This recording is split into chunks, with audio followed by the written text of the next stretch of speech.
Maria Montessori का नाम शिक्षा के इतिहास में स्वर्णिम अक्षरों में अंकित है। उन्होंने न केवल बच्चों की शिक्षा के लिए एक नया दृष्टिकोण प्रस्तुत किया, बल्कि सामाजिक और लैंगिक बाधाओं को तोड़कर एक प्रेरणादायक उदाहरण स्थापित किया। उनकी मोंटेसरी पद्धति ने शिक्षा को बच्चा केंद्रित बनाया, जिसमें स्वतंत्रता, रचनात्मकता और आत्मनिर्देशित सीखने को प्राथमिकता दी गई। यह वीडियो उनके प्रारंभिक जीवन, चिकित्सा से शिक्षा की ओर की यात्रा, मोंटेसरी पद्धति के विकास, बौद्धिक प्रभाव, भारत में योगदान, व्यक्तिगत जीवन, चुनौतियों और उनकी अमर विरासत पर केंद्रित है। मारिया मोंटेसरी का जन्म 31 अगस्त 1870 को इटली के चियारा वाले शहर में एक मध्यम वर्गीय परिवार में हुआ था। उनके पिता अलेक्सांद्रो मोंटेसरी एक सरकारी अधिकारी थे, जबकि उनकी माता रेनिल्डे स्टोपानी एक शिक्षित और प्रगतिशील विचारों वाली महिला थी। 1875 में परिवार रोम में स्थानांतरित हुआ, जहां मारिया की प्रारंभिक शिक्षा शुरू हुई। बचपन से ही मारिया में जिज्ञासा और स्वतंत्र सोच की भावना थी। उन्होंने गणित और विज्ञान में गहरी रुचि दिखाई, जो उस समय लड़कियों के लिए असामान्य था। उस युग में इटली में महिलाओं के लिए उच्च शिक्षा और पेशेवर अवसर सीमित थे। फिर भी मारिया ने सामाजिक रूढ़ियों को चुनौती दी। 13 वर्ष की आयु में उन्होंने तकनीकी स्कूल में दाखिला लिया, जो मुख्य रूप से पुरुषों के लिए था। 1890 में उन्होंने रोम विश्वविद्यालय में चिकित्सा की पढ़ाई शुरू की। यह निर्णय अपने आप में क्रांतिकारी था, क्योंकि वह इटली की पहली महिला चिकित्सकों में से एक बनने की राह पर थीं।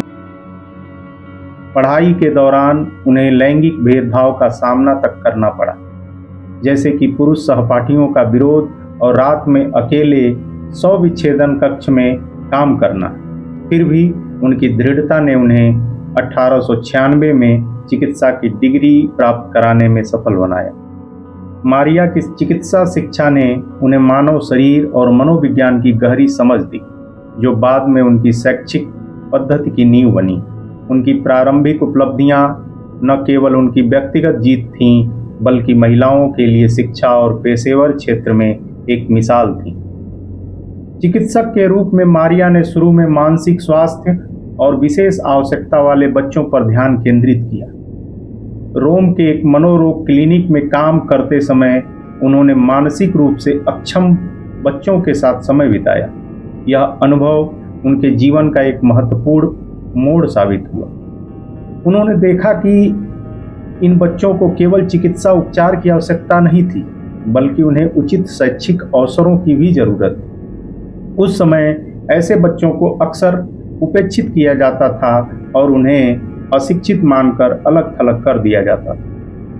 मारिया ने फ्रांसीसी शिक्षाविदों जीन इटार्ड और एडोर्ड सोगुइन के कार्यों का अध्ययन किया, जिन्होंने विशेष बच्चों की शिक्षा पर जोर दिया था।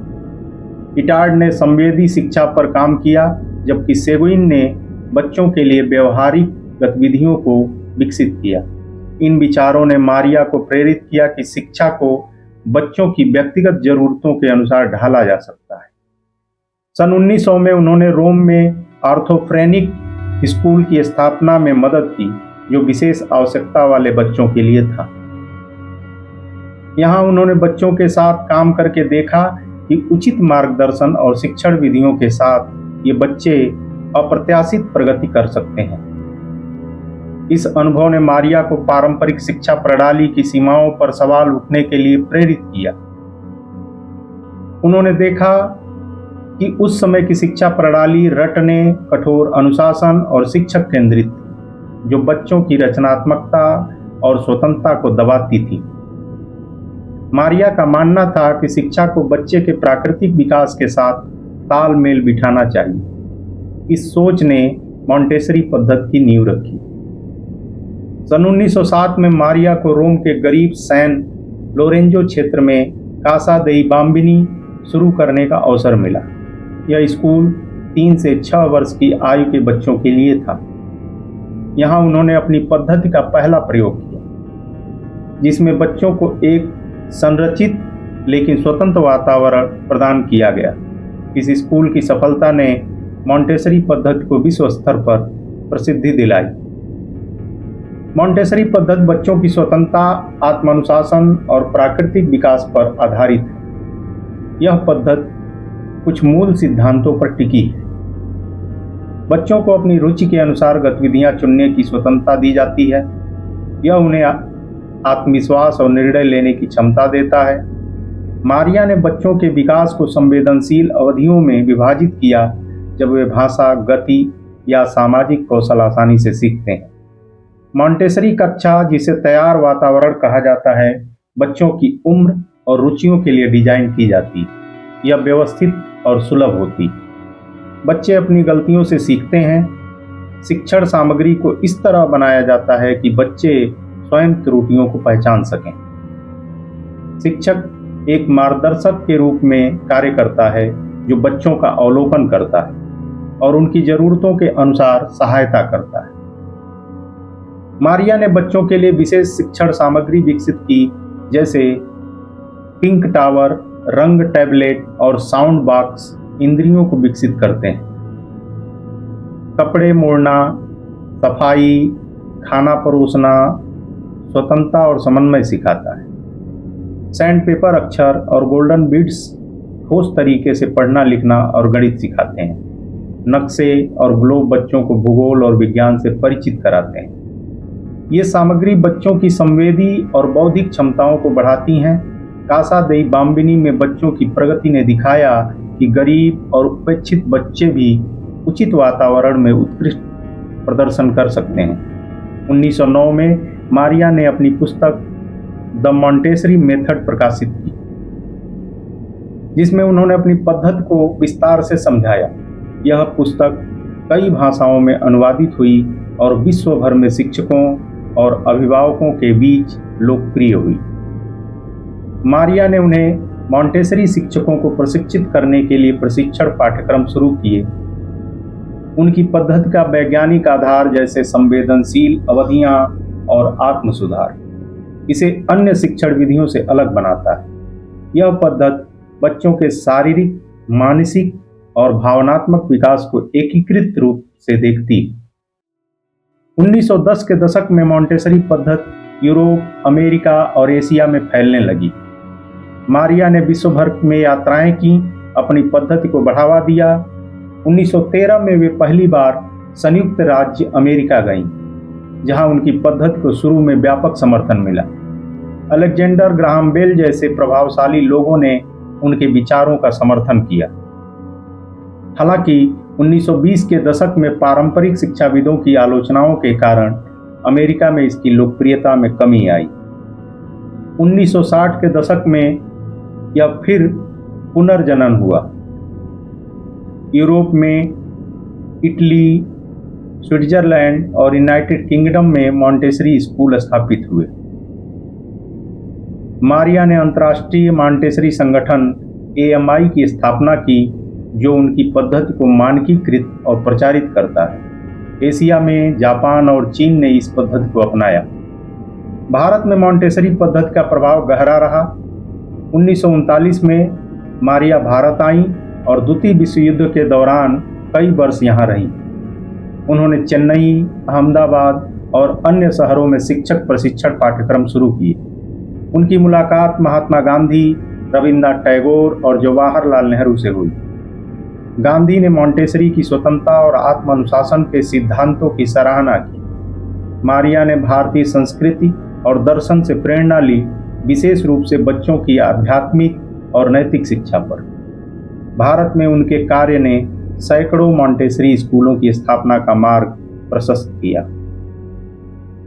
आज विश्व भर में हजारों मॉन्टेसरी स्कूल हैं, जो प्री स्कूल से माध्यमिक स्तर तक शिक्षा प्रदान करते हैं।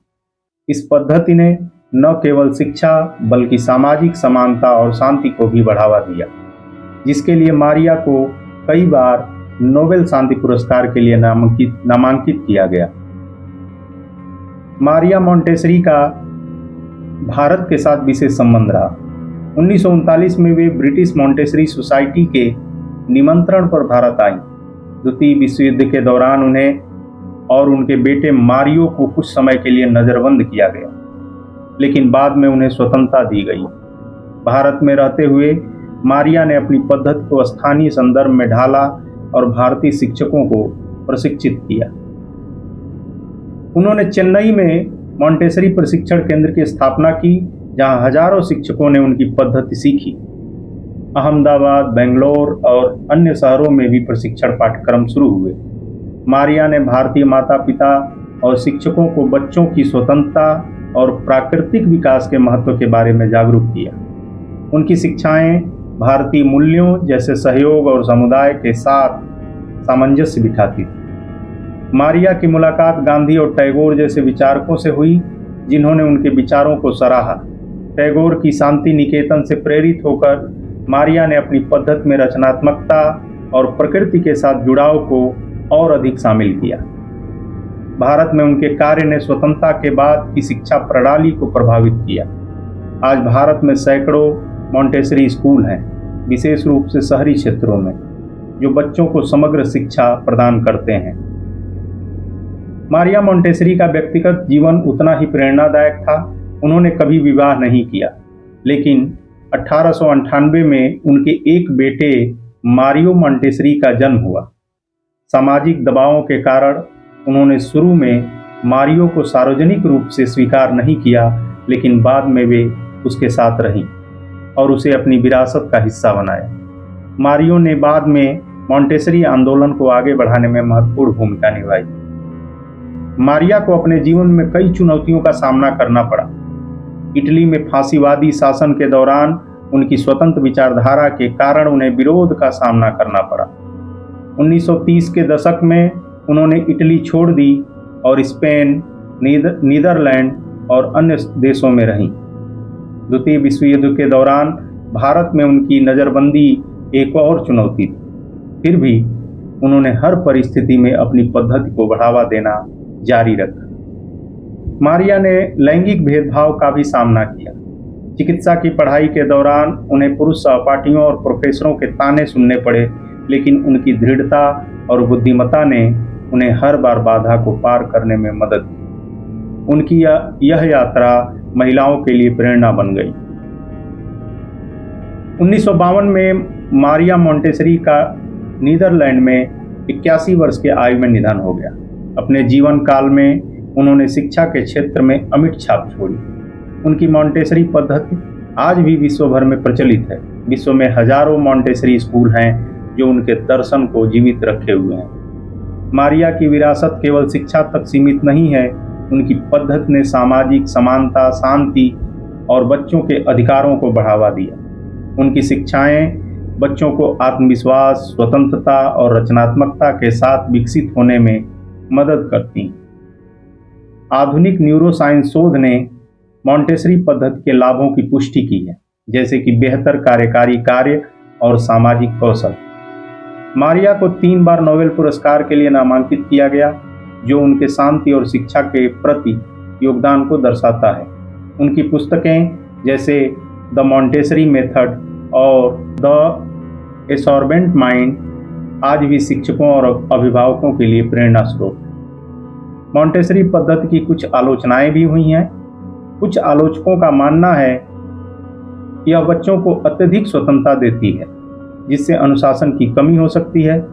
अन्य का कहना है कि इसमें सामूहिक गतिविधियों की कमी सामाजिक विकास को प्रभावित कर सकती है। इसके अलावा मॉन्टेसरी स्कूलों की उच्च लागत इसे सभी के लिए सुलभ नहीं बनाती।